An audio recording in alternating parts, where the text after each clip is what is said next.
Hello दोस्तों, स्वागत है आपका हमारे एक और नई वीडियो में। और आज की वीडियो में हम बात करने वाले हैं BGMI बैन के ऊपर। तो ये वाली न्यूज़ तो आप लोगों ने कहीं ना कहीं से तो ज़रूर ही सुन ली होगी, या तो फिर किसी के मुंह से सुनी होगी, या फिर इंस्टा या फिर यूट्यूब पे, क्योंकि ऐसी जगह ये सारी वीडियोज़ मिल जाती हैं। एंड यूट्यूब पे बहुत सारी वीडियोज़ बन गई हैं BGMI के बैन होने पर।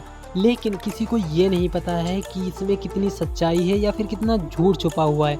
आज की वीडियो में सारा झूठ निकालने वाला हूँ और मेरे पास कुछ प्रूफ भी है जो कि आप लोग को दिखाऊंगा कि BGMI सच में बैन होगा या फिर नहीं होगा। तो आओ यार, वीडियो को शुरू करते हैं बिना किसी देरी के।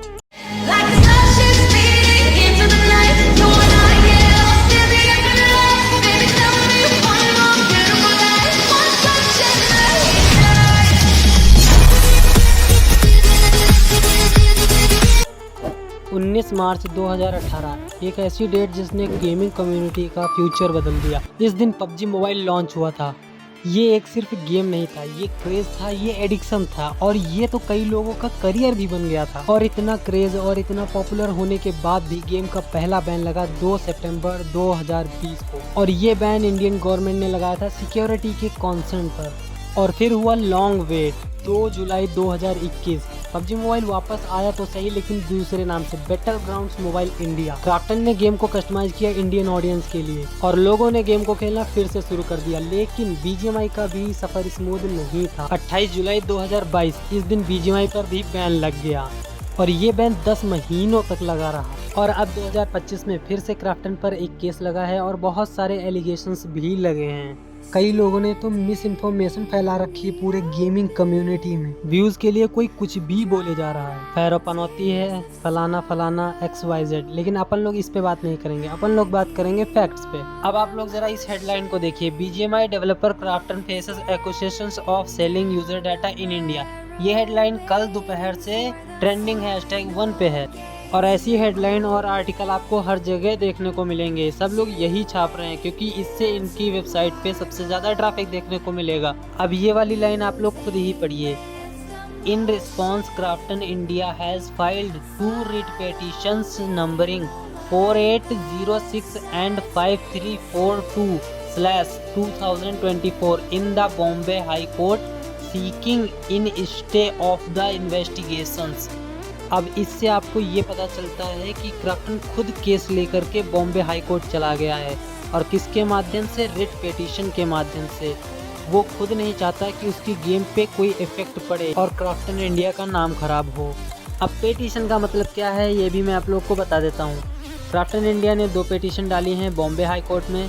पहले पेटिशन कहती है कि जो भी FIR हमारे ऊपर डाली गई है ये सारी की सारी झूठ हैं, सारी की सारी गलत हैं, इनको तुरंत रद्द करो। और दूसरी पेटिशन में क्राफ्टन इंडिया ने कहा है कि जो भी साइबर पुलिस क्राफ्टन के अगेंस्ट इन्वेस्टिगेट कर रही है वो सरासर इलीगल है, क्योंकि क्राफ्टन इंडिया ने कुछ भी नहीं किया है, तो इसको रोका जाए। एंड इन दोनों पेटिशंस को कंबाइन करके 15 अप्रैल को हाई कोर्ट में सुनवाई होने वाली है। अब हम लोग देख लेते हैं रिट पेटिशन होता क्या है। A writ petition is a formal request to a court to issue a writ which is written order to enforce legal rights or correct a legal violation। अब मैं आप लोगों को शॉर्ट में बता देता हूँ। क्राफ्टन इंडिया के हिसाब से उनके अगेंस्ट डिफेमेशन या फिर गलत चार्जेस लगा करके उनके ऊपर इन्वेस्टिगेशन चल रही थी, तो वो चाहते हैं इसके ऊपर स्टे लग जाए। रिट पिटीशन करने का सबसे बड़ा रीज़न ये था कि क्राफ्टन इंडिया चाहता था कि जल्द से जल्द इस केस पे सुनवाई हो। जैसे कि अगर आपने रिट पिटीशन किया तो आपका जो केस है वो हायर कोर्ट या फिर सुप्रीम कोर्ट चला जाता है, ताकि आपके केस पे जल्द से जल्द सुनवाई हो सके। तो यहाँ पे मैं तुम लोग को एक एग्जांपल देता हूँ। जैसे तुमने अगर कोई चोरी करी है और तुम्हारा जो केस है वो पहले जाता है लोअर कोर्ट में, तो उसके लिए अगर तुमने चोरी नहीं करी है तो तुम हाई कोर्ट में लेके जाओगे। अगर तुमने चोरी करी है तो तुम चुपचाप बैठे रहोगे, तुम हायर कोर्ट में नहीं लेके जाओगे, क्योंकि हायर कोर्ट का मतलब होता है तुरंत जल्दी से सुनवाई हो जाती है और उसमें तुमको जो भी सज़ा मिलनी होती है, जो भी तुम्हारे ऊपर जो भी एलिगेशंस लगे हैं वो प्रूफ हो जाते हैं और तुमको सज़ा मिल जाती है। ठीक है, तो उसका अर्थ है तुम अपने ऊपर अपने पैर पे कुल्हाड़ी मार रहे हो। ठीक है, तो तुम यहाँ पे ऐसा कुछ नहीं करोगे कि तुम्हारा ही नुकसान हो उस चीज़ में। तो क्राफ्टन ने यही यहाँ पे किया है, उसने खुद रिट पिटीशन करी है क्योंकि ये जो केस है जल्दी से जल्दी सुलझाया जा सके। क्योंकि अगर लोअर कोर्ट में पड़ा रहेगा तो ये फिर 10 साल 20 साल, हमारे इंडिया में आप लोग को पता होगा कि अगर कोई केस होता है तो उसका कई बार तो ऐसा होता है 30-30 साल बाद सुनवाई होती है उसकी। तो इसलिए पहले लोअर कोर्ट में जाता है और फिर बाद में हाई कोर्ट में, फिर सुप्रीम कोर्ट में जाता है। तो इसलिए वो सब चक्कर काटने से अच्छा है उसने, क्राफ्टन ने हाई कोर्ट या फिर सुप्रीम कोर्ट तक लेके गया है। वो इसलिए लेके गया है ताकि उसके गेम को या फिर उसकी जो कंपनी है उस पर कोई भी दाग ना लगे और जल्दी से जल्दी ये सुलटाया जा सके।